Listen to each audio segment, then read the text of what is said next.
Salutations everybody, it is Matty here today with my thoughts on Bethesda's first event DLC for Fallout 76, the Fasnacht Parade. This goes on for 1 week, so be sure to get in there. It's only a limited time, get all the masks you can, and then pop in for the discussion. I imagine this will become a weekly thing, considering that next week we're going to be talking about the survival mode being added to Fallout 76, which I am really looking forward to, as it's going to remove a lot of the PvP limitations in the game, and I think can add to some of the intensity in the gameplay. But we'll talk about that next week, so keep your eyes peeled for the stream as well as my coverage afterwards on that. Let's talk about the event, which dropped on 3 p.m. Eastern Standard Time here on March 19th. It was alright, and that might be being a little bit generous because this place was so crowded, the performance was dropping, it was just really bad chaos, but at times a little good. So let's break down how the event goes. You arrive at Helvetia, which is a location that was already in the game in the first place.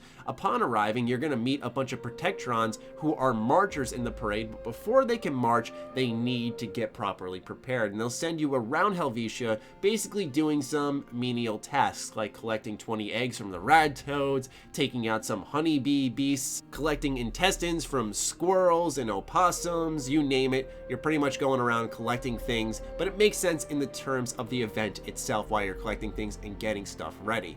Once that's all complete, and it's pretty extensive considering there's 5 different marchers you need to do work for it, so it does require some sense of team play, you'll head to the starting line of the parade. Once the parade begins, you're going to start marching through the town at a very slow pace, and make sure that if you are playing this DLC that you are behind the robots. They move a little bit quicker that way and the AI doesn't get as confused. Just a little tip from me to you. Anyway, once they get to a certain point closer to some of the houses, enemies will attack. I'm talking tons of rad toads are heading your way. Once you wipe them out, you'll cross one more little bridge, and super mutant suiciders all of a sudden want to crash your little parade. So pretty much what this event turns into is fending off hordes of enemies as you go through the entire parade. There's funny music that plays along, which I know some people could get annoyed by, but I felt it added a little more personality to the event itself. Eventually, you come full circle back past the starting line, and once you do come full circle, there is one final wave of enemies to hold off, including a legendary mega sloth, plus tons of vicious wolves. Stingwings come in. This is where the performance really tanks, especially since there's vehicles nearby, which if you don't blow up in advance, you gotta strategize a little bit, your performance will tank no matter where you are. It gets really hectic really fast. Oh god. Oh god. Shoot the things. This is so bad. Oh god. Oh god. Afterwards, you'll head to a pyre, you'll set it ablaze, and the event is complete. Now, if none of the Protectrons died, you will earn a mask. However, if any of them do die, you will just earn plans and your XP, and that'll be it. So the way I did this on stream was for about an hour and a half. I kept exiting the event by going to the main menu, loading into a new world, and redoing the event so I could try to get all the masks. I lost my patience because I got a witch mask and the toothless old man mask, which were the two I specifically said all stream I did not want. Fuck me, bro. That's so stupid. I'd rather the witch mask.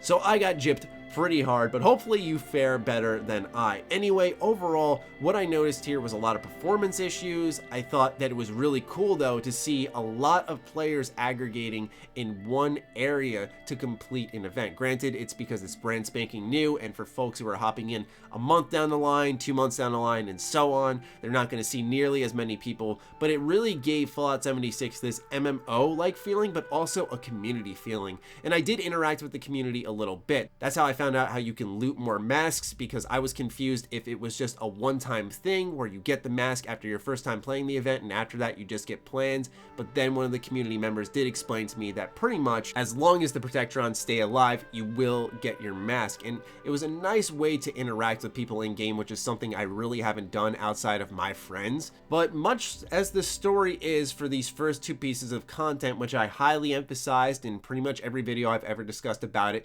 these are not game changers major contents. All they're doing is filling out the world for folks who pick up the game later. So you have one more quest, one more system, and now one more event in Helvetia. So when you stumble upon that area, which originally felt quite empty, there is a little bit more there. And I think for the new player coming in who knows nothing about Helvetia and you stumble upon this location, it will add a little bit more to the world. And I think once again, in the end of all of this, all these little quests and events, when you play them one by one as the weeks roll out, it's not going to do a single thing for you. It is still the same Fallout 76, but for those who are coming in way later, they're going to have a much more complete experience than those of us who stuck around with this game through all these little patches. Next week though, I do have much higher expectations because that is a brand new mode and that's designed to change how the game works, and it's supposed to add to the title, and there are different ways the mechanics will work because of it. So I have higher expectations for that mode amongst anything else coming out in this Wild Appalachia content drop.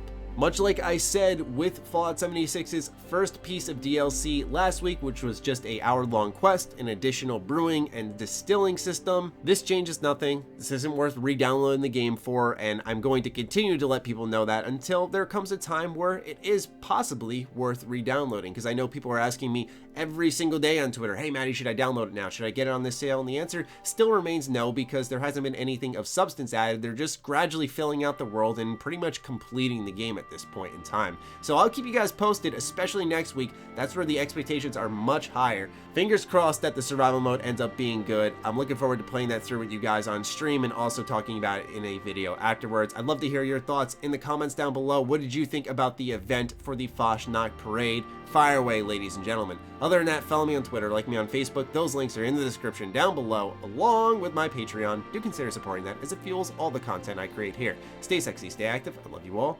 Peace.